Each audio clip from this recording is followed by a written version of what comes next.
All right, what's up, everyone? Happy Monday. What's going on, Jen? Not much. How about yourself?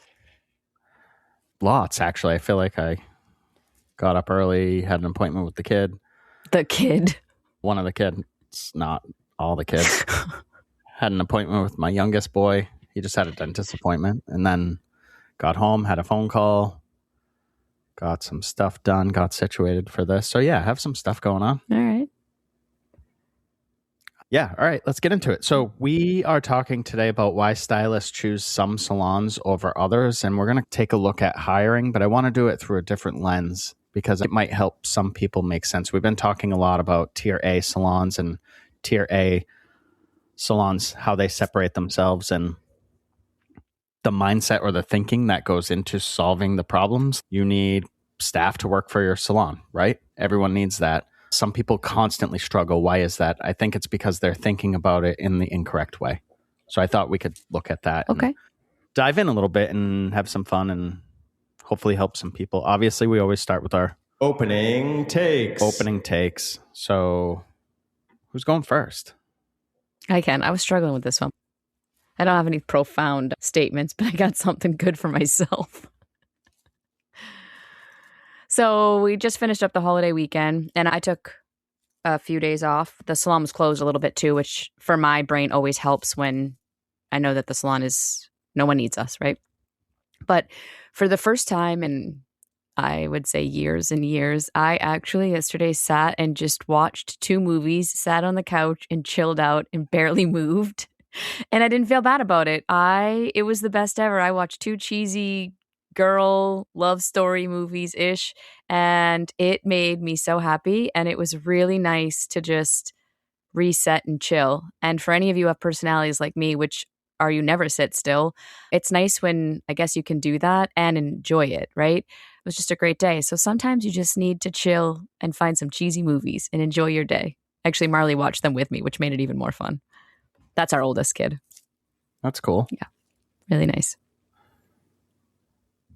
All right. My opening take is based on wording that I keep seeing that not frustrates me because I really don't care, but you're not luxury just because you say you're luxury. So recently somebody on a Facebook group was like, it was a Facebook group was like, I'm looking for something outside. Of course, my alarm goes off. I'm looking for something out of the box thinking to make my client experience luxury. And I was like, I don't even really know what that means. But so a lot of people were like, I have luxury snacks. One person was like, I have luxury drinks and snacks. And I was like, what does that mean? So I did a little research. I went on their website to see what they had. They had Coke in a can, Diet Coke in a can, and Kind bars. And I was like, what about that is luxury? So I was like, maybe I'm confused. So I looked up the definition of luxury, and it's something that's desirable but expensive or hard to obtain. I don't think a can of soda is really difficult to obtain, and I don't think it's expensive. So I think a lot of people are putting up the word luxury just in front of whatever. I could say we have luxury parking. We have luxury hair dryers. We have luxury seating. I could just say that we're luxury, and then I guess it's true. So the person wrote something like, I want to be outside of the box. So I was like, okay, here's my 2 cents. For us, luxury is walking into a space where everything just works. If you've listened to the podcast before, you've probably heard Jen and I talking about restaurants, and we love restaurants that you just walk into and it just works. Mm-hmm. They greet you immediately. They make you feel seen if they can't get to you immediately. They are prompt with the service, or if they're not going to be prompt, they let you know. There's constant communication. The food is good, sure, but it doesn't necessarily have to be a luxury experience. And so I carried on to say, instead of adding stuff, we focus on removing as much friction as possible. And that's what we truly do at Hello. So we have a simple booking process. We want people to be greeted on time. We have actual consultations, which I wrote we get a ton of clients from. Mm-hmm. Because we do. We have clients come in and they're like, I've never had a consultation. Everyone says they do them. They don't. They want a clean, collaborative space. Strong culture of education, respectful of their time, solving problems for them. And these are all comments that we get from clients. So it's not just I'm saying that it's luxury. This is what we're getting for feedback. And I think that people in our industry overthink that part, because your clients are not coming to you because you have Pepsi or whatever, a can of soda. That's not why they're coming to you. And so when you try to use that as your differentiator, or you try to use that as the commodity, that's where you're going to start competing on stuff instead of what people are actually looking for, which is the best solution to their problems. Mm-hmm. That's just my 2 cents. I know that was long-winded, so let's dive into this. We have luxury seltzer cans. How about that? Yeah. You can't actually find them anywhere. So I guess by definition, they could be luxury. Oh, interesting. Oh, those new ones yeah. they dropped? Yeah.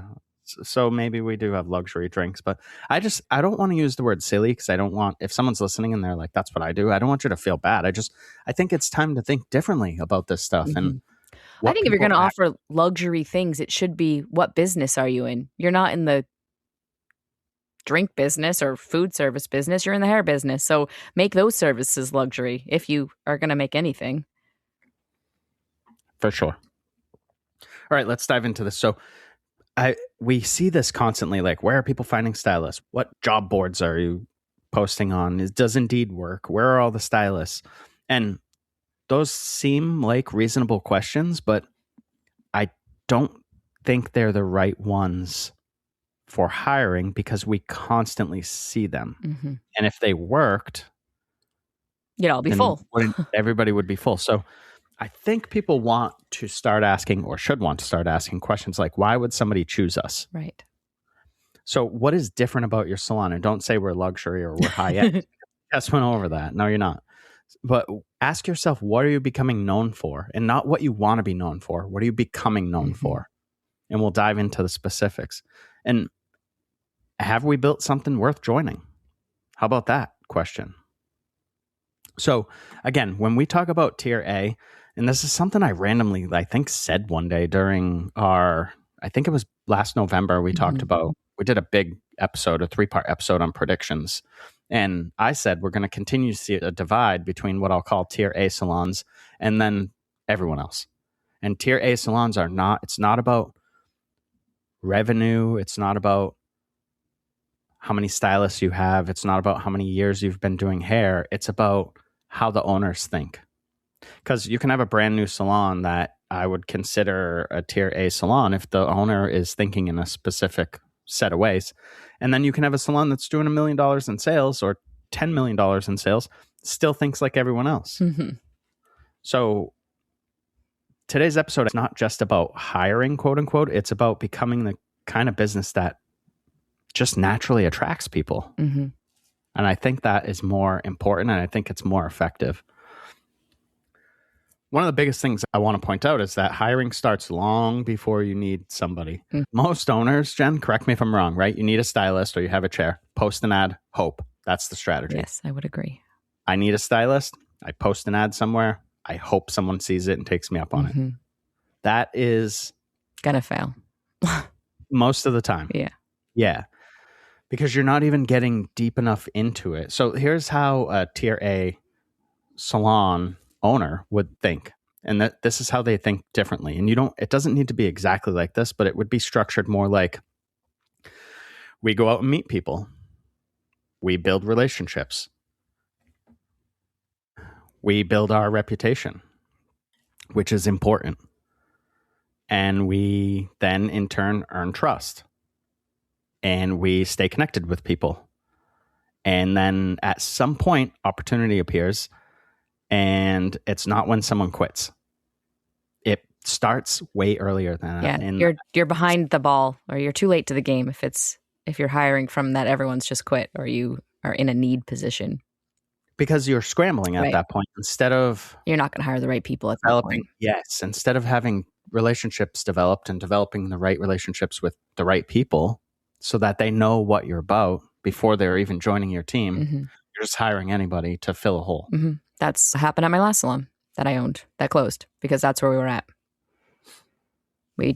I want to say I have in my notes to talk about your last salon at some point. I do. I remember where it is now. Okay. We're going to talk about that in a little bit, actually, because I think it's a great case study for people. Yeah. And it points out some mistakes that we made, which we always like to point out because it's how you learn. It's how you grow. Absolutely. This is not how we started Hello, by the way. I'm not saying this was an easy process. I'm saying it's one that took work, and we had to constantly, Jen and I had to constantly be asking ourselves, each other, and the community out there, the industry, like, what are people looking for? What do people want? Not just, I'm hiring, I have a chair. It's luxury. Why aren't people filling it? That's a stop, right? You just, Yep. I don't know. I don't know why people aren't coming. Yeah, of course, we were into questions. All the schools. I was into even high school Cosmo programs. And part of that was starting relationships, introducing ourselves, meeting the generation that was coming out of school, and also finding out what the schools were technically putting out for these stylists. So we understood what their kind of pros and cons would be. And we're going to talk about this too. Okay.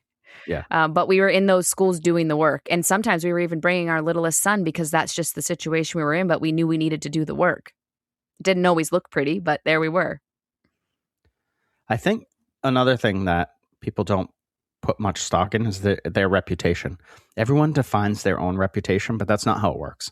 Your reputation is defined by what people are saying about you. Your culture is defined by what the people are doing and how people are behaving in your business and what your clients say about you. It's not, we have a drama-free culture. That's not, you can't define it like that on your own and have it be true. So your reputation almost needs to precede you. Because when you're asking somebody to trust you with years of their career, why should they? Because you opened your salon, you called yourself an owner, or you called yourself a boss babe, and you think you're automatically qualified to build someone's career? Nobody starts there. We definitely didn't start there. We started asking questions like, what are we doing to become a business that is worth trusting? People don't just trust claims. They want evidence. They want social proof. And if you're new, that's fine too. You don't have to you're not going to start out in a position where you're saying, I built all these stylist careers. Of course not. You're just starting out. But you can build evidence. You can jump in there and provide teaching. You can write things. You can create content, share your philosophy. That stuff's going to build authority. How many podcasts have we done? This is 252. I could tell you off the top, sitting there in the corner. But we also have a ton of stuff on our website. We have blogs. We have social media that we don't even really focus on, but it tells our story. And all you have to do is be consistent. Another thing too is everyone says they quote unquote do education. From what we see, very few consistently offer education that changes people's careers. Right. So, for example, what's happening at Hello? And this isn't bragging. I'm looking at this mostly like evidence. So we have apprentices from other salons that are transferring to us because they heard about our education. And they saw people grow at a great rate. Yeah. And they reached out because we've established ourselves. That is, I didn't know this person. I didn't reach out to them. They reached out to us because our reputation preceded us. Our reputation got there and told the story about what we're doing because we're actually doing it. So we had social proof there. We have a cosmetology student that wants to be your apprentice, Jen. We didn't have an opportunity at the time. We didn't have a license available. And she decided to go to Cosmo School, but she still checks in. Right. She's still, I think, did she come into Shadow? Yes, she did.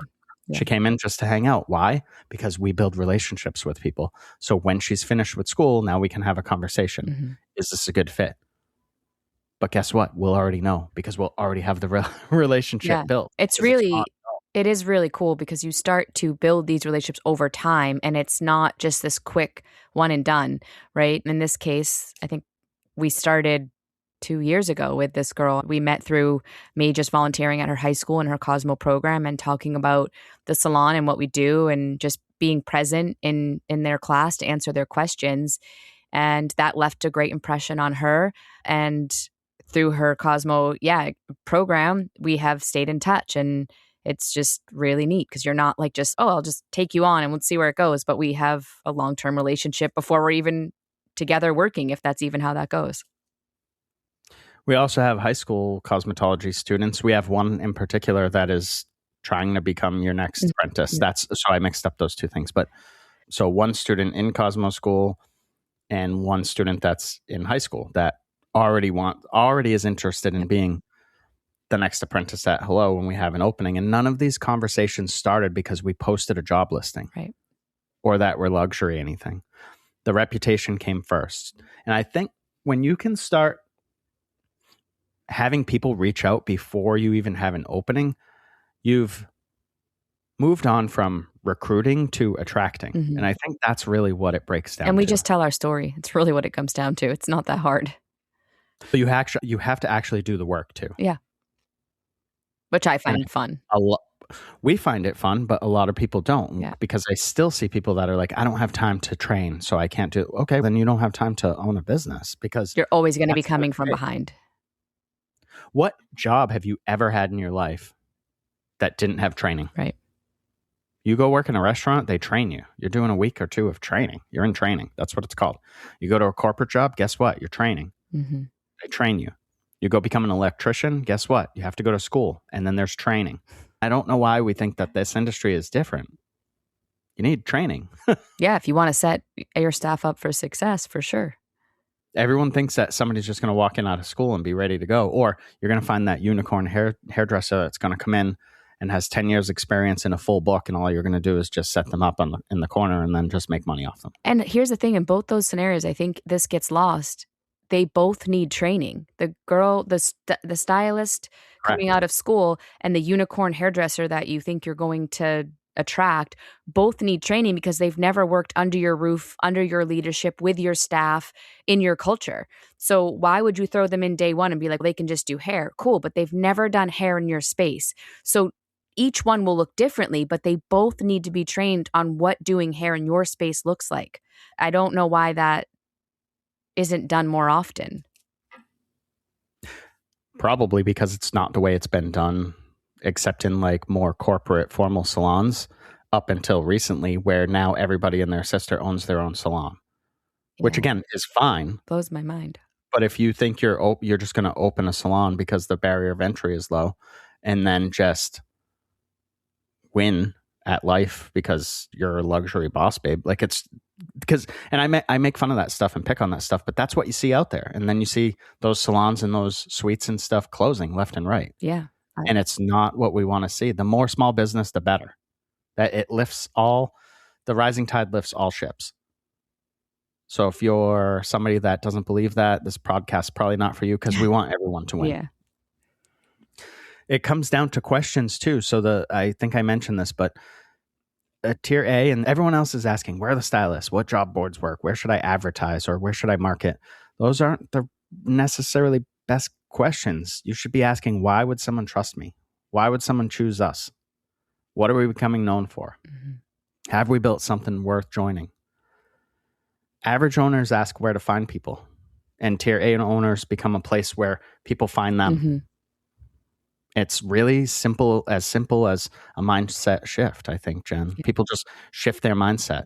And I'm not saying don't post when you're hiring, but what now? So if you're posting go look at the average post. It's a picture of an empty salon or an empty chair that's saying that we're luxury high-end salon. We have an opportunity. We do tons of education, and we have great parking and drama-free. That's what every ad says. So how are you separating yourself? And then under those ads, it's like a billion... whatever you're getting, how are you even filtering through that? And then are you even retaining those people? You mean like staff? Yeah. Yeah, of course. Yeah, of course. That's the other thing. The other thing is the blame game. So we see, how often do you hear this, Jen? No one wants to work. It's the generation. Mm-hmm. They're lazy. Young stylists just don't know what we had to go through. Yeah, maybe not. But here's the problem. Even if that's true, now what?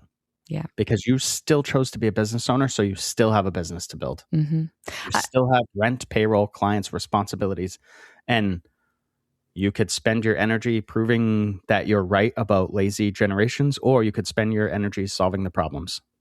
Correct.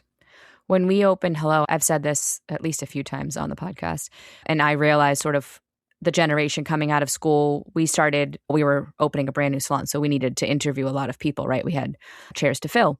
And you started hearing common things of what their asks were, what they were hoping to get out of their career, what their future in their eyes looked like.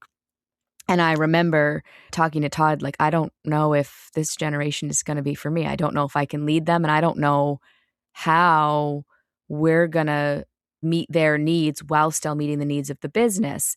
And I could have been that same owner, like, this generation doesn't want to do anything. They don't understand. I've been doing hair 27 years now. They're never going to work like me. And no, they're never going to understand. They didn't go through it. I don't want them to work like me. They're not going to look at all like me. But I can take that version of me and use it to inspire them. And Todd and I figured out a plan of how we can meet their needs while still protecting the business and come together with a new innovative look and approach to what stylists want for their future. And with that, also what we want for their future. But that took a lot of effort. It took getting in schools. It took really listening to these stylists and then coming together with a plan that worked for Hello to protect it as a business, but also to put together a compensation package for these stylists that works for them too. All good stuff. We're also working with the exact generation that people are complaining about. So here's an example. Here's a snapshot of Hello right now. So this episode is going to come out on Monday, July 6th, 2026. We currently have a 13-year-old middle schooler helper. Obviously not on staff because that would be illegal, but she reached out, friend of the family, wants to come in and help out for the summer to be a little busy. Great. We have high school students. We have cosmetology students. We have apprentices. We have stylists in their 20s. We have staff in their 30s. So maybe a better question isn't, or maybe the question isn't, does the generation want to work or not? Maybe the question is, what kind of opportunity does this generation actually want? Which is what you were just talking about, Jen. And then you define that for your business. You don't just copy and paste what everyone else is doing or you're seeing. We had to define that for Hello. And again, I say it over and over, but we had to protect Hello first so that it's still standing in the years to come with offering a picture of what they're looking for. And we've nailed it. It's quite fantastic. Yeah, and it's a constant thing. And to get back to the people complaining about the stylists and nobody wants to work and whatever, you can be right and still go out of business. So complaining has never hired a stylist. Innovation sure has. So maybe it's time to innovate and think of things differently, which brings us to education. I think that Tier A salons look at education a lot differently. Everyone says they educate. Everyone says they have education, but what kind of education is it? Are you just teaching people what you know? Or are you giving them the skills and the principles to build a career that's theirs? Those aren't the same thing. A lot of other people out there are watch me, copy me, do it like this. I'm the best. And what's the ceiling of that? I added in that I'm the best to be a smart ass if people can't pick up on that. But that's what a lot of education that we hear. We talk to people and they're like, they just have me watch them. Or they just have me do half. Or they just say, watch this and then ask questions or whatever. And what's the ceiling of that though? The ceiling is a second place version of whoever's doing the teaching. You can only ever be a second place version of this person.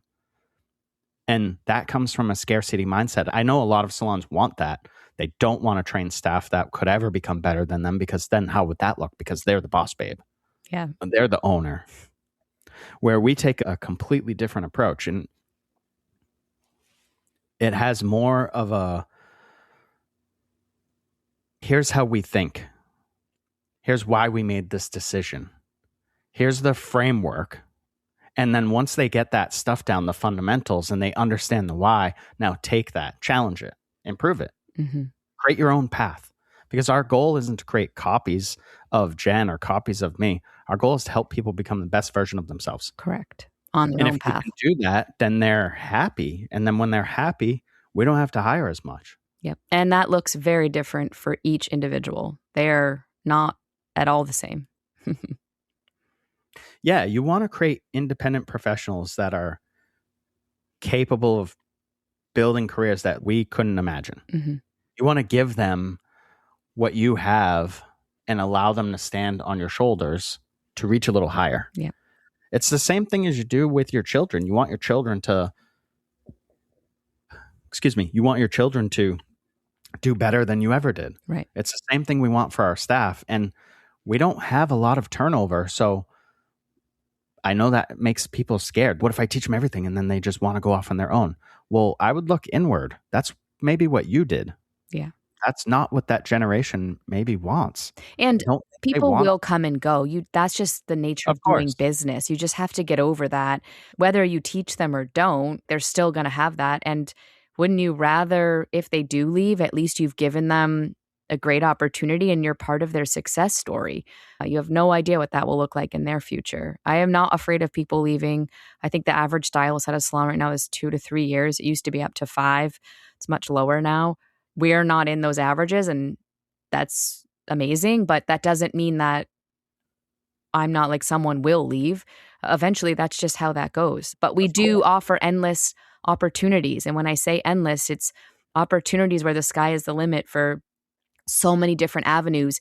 And that is, I would imagine, most likely part of our success story of why people stay longer, because they can see a vision for themselves that they would never be able to get to on their own. It just wouldn't happen. Yeah. Jen, they're not just choosing a chair to work at. So I will go online sometimes on Instagram or wherever, and I look around and I've seen beautiful salons that are far more gorgeous than Hello that people could probably just go work at if they wanted to. Mm-hmm. Now, I don't know where they are geographically or whatever, but my point is that they're not just choosing that path of, oh, this is the best looking salon, or this is the most luxury salon, or, oh, it's high end, so I'll make a lot of money. That's not what people are choosing. They're choosing places that have leadership, places that have real education, places that have standards, because I don't want to work along someone else that, first of all, I don't want to not know my job. Mm-hmm. And second, I don't want to work around a bunch of people that aren't held to the same standard as I am. They want accountability. They want quote unquote buzzword systems. They want a culture. They want someone that's a visionary that can see down the road. They want to be challenged when they ask questions and they get an answer. They love going, never thought about that. That makes sense. And most importantly, I think opportunity, because like you said, Jen, they're trusting you with part of their future. Yeah. That's a massive responsibility. Mm-hmm. And people aren't just joining a salon to join a salon. They're joining a future. And you could set somebody back. Mm-hmm. We've seen it. Yeah.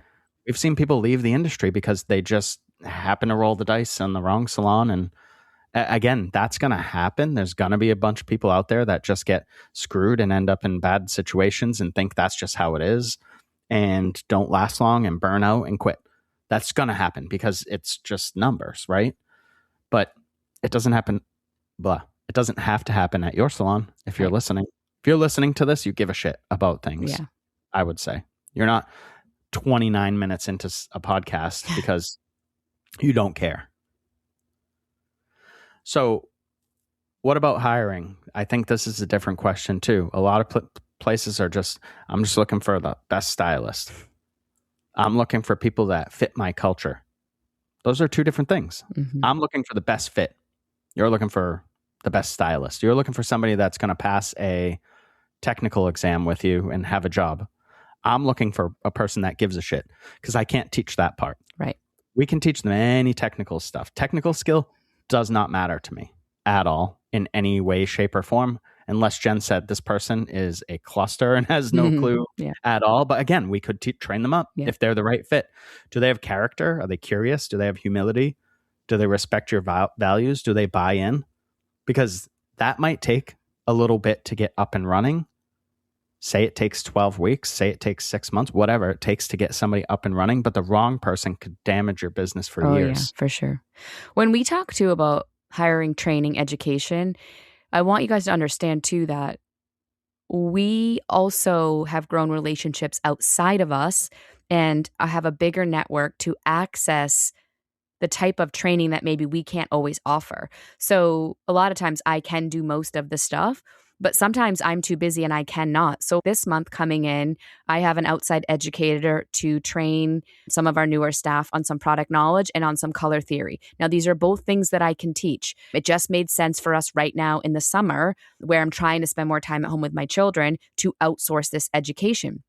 And that's a great thing too. They're going to learn from someone else. So when we can't do it or when we need to outsource it, we have these relationships that we bring in the right people that fit to grow these people too. So there's a team. There's a team within our salon, and then we have a great big team outside of our salon that if we have to reach out to, we utilize them also. So we're always networking in the community, like we said, and getting out there and getting our story told, but we're also doing it on the backside with other professionals at higher levels that can do things when we cannot.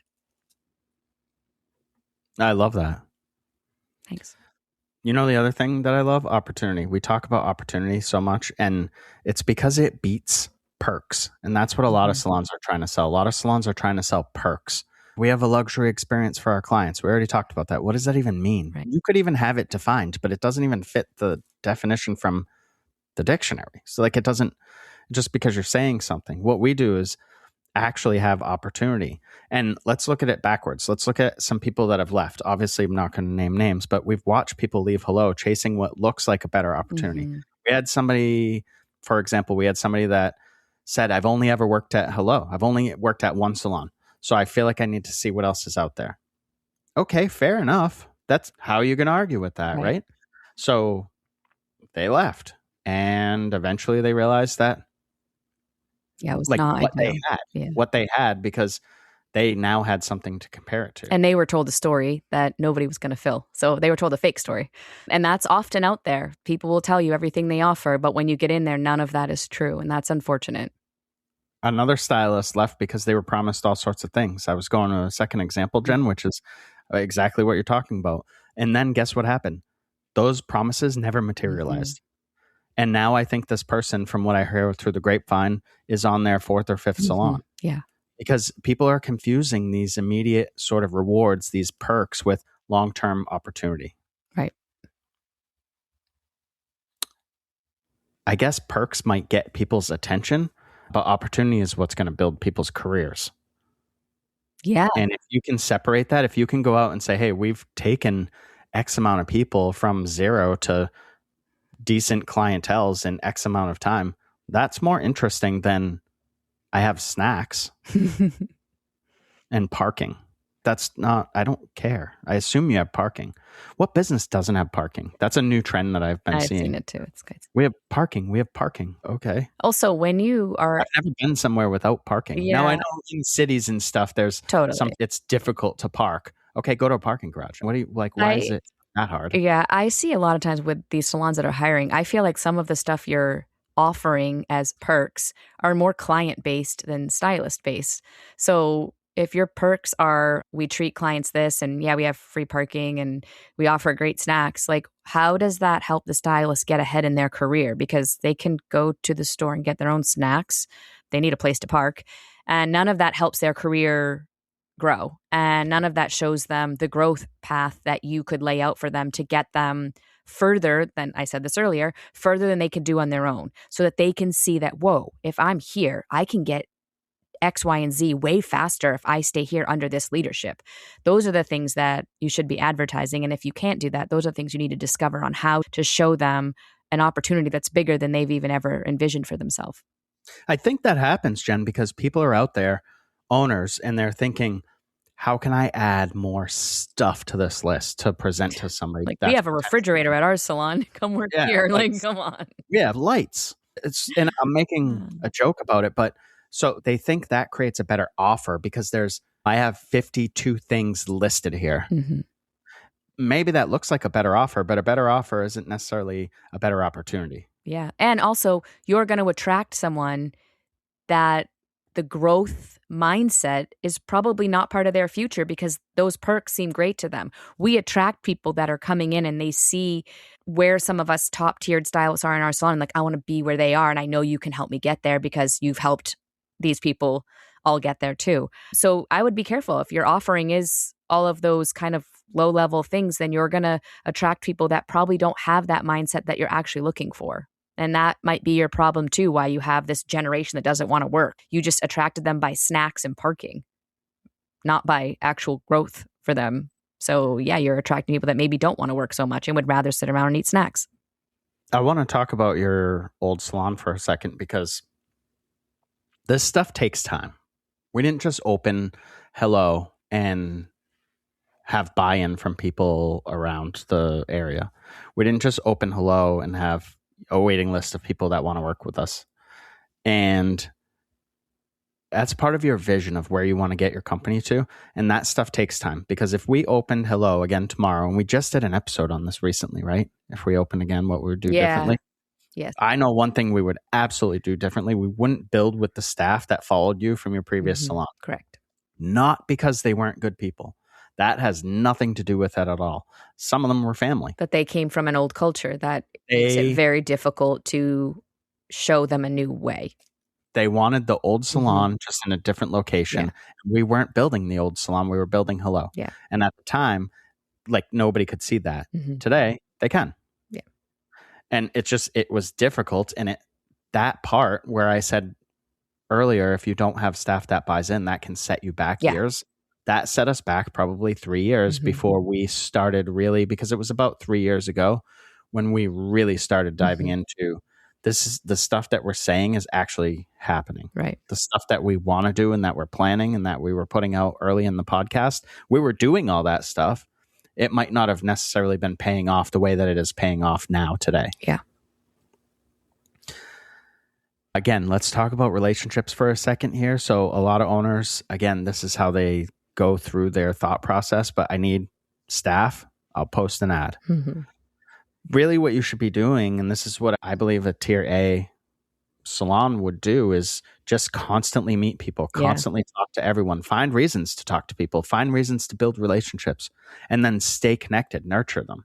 We talk to every single person that reaches out. And it's amazing to me because sometimes I know people don't know what they don't know. Right? It's called ignorance, and not ignorant in a bad way, but just ignorant. You don't have the knowledge. You don't have the understanding of it. But it always blows my mind when someone reaches out and I say, hey, we don't necessarily have an opportunity today, but we'd love to meet you. Would you want to come in on this day? Whatever, blah, blah, blah. And some people come in and we build relationships with them.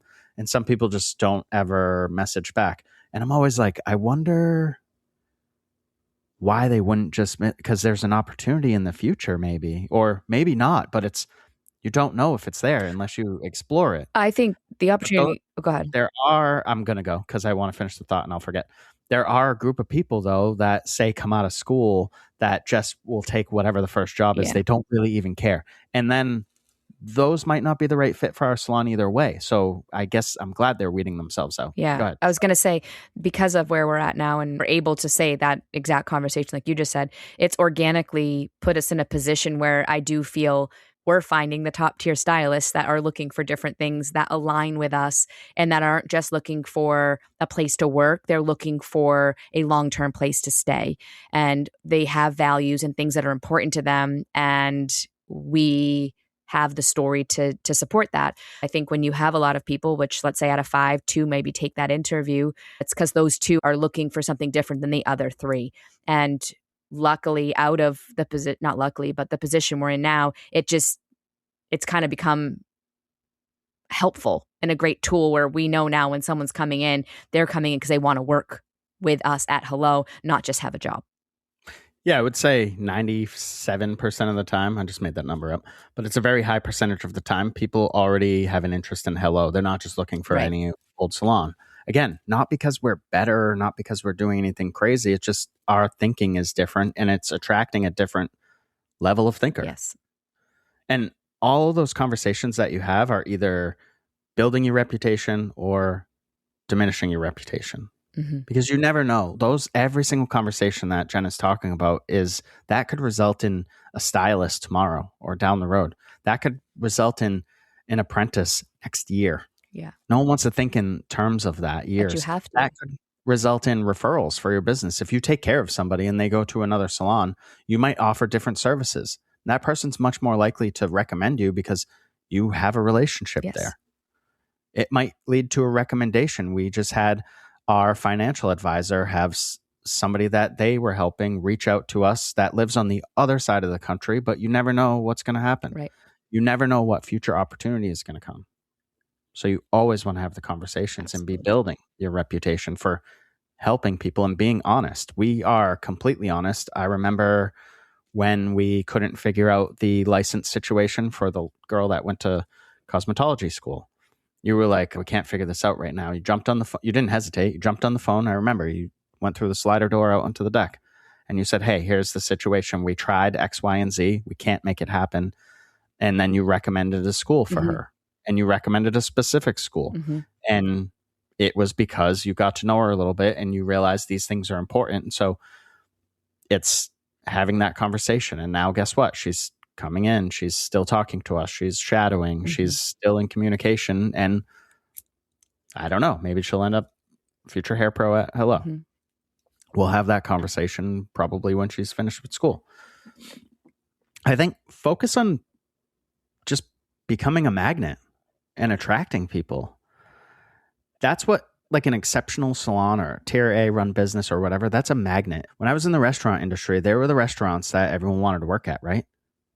They were having the most fun. People were making the most money. There was opportunity. There was flexibility. There were the things that people working restaurants look for. And so that's what a tier A salon is doing. They're becoming a magnet. An average salon is becoming a marketer. And look, marketing matters, recruiting matters, job postings, that stuff all matters. But I don't know if they should be carrying your business or you should be expecting that they should carry your business. Instead, maybe build things that do and build things that compound. So leadership, education, your systems, your culture, your opportunity, your reputation. And then eventually over time, it's just people start finding you. And it's not because of one Instagram post. It's because you've consistently done those things and became over time the kind of business that people are talking about in a good way. Yeah, you have to put in the work. And that's what you want. Just like on a client side, you want referrals that your clients are telling all their friends about your business. You want that on your staff side. You want your staff telling your story. So they're almost recruiting in a sense for you because everyone's talking about how great it is to work here. We've had people leave that are like, I know if I give my notice, you're going to hire someone in 2 seconds and I'll never get this job back. We're just in that position because of the way we've grown this business. They're not wrong. We have a wait list. So yeah, it will be filled with the next person that really wants to be here. You know what I remember? I just remembered actually, Jen, that's funny, is when we first opened, I had a couple people that were like, are you guys going to take the approach of you're always hiring? And over time, I've started to realize that I don't want to build a salon that's always hiring. I want to build a salon that people hope has an opening. Yeah, that's where we're at now. For sure. And it, again, to close out here, we can wrap, Jen, and a tier A salon's not becoming a magnet like that overnight. No, it's work consistency, putting in the effort, putting it in the right places. And creating opportunities, the kind of opportunity that people are talking about. Because it's really, truly what they want. If you offer high-end luxury services, I hate to harp on this, but just for 1 second, humor me.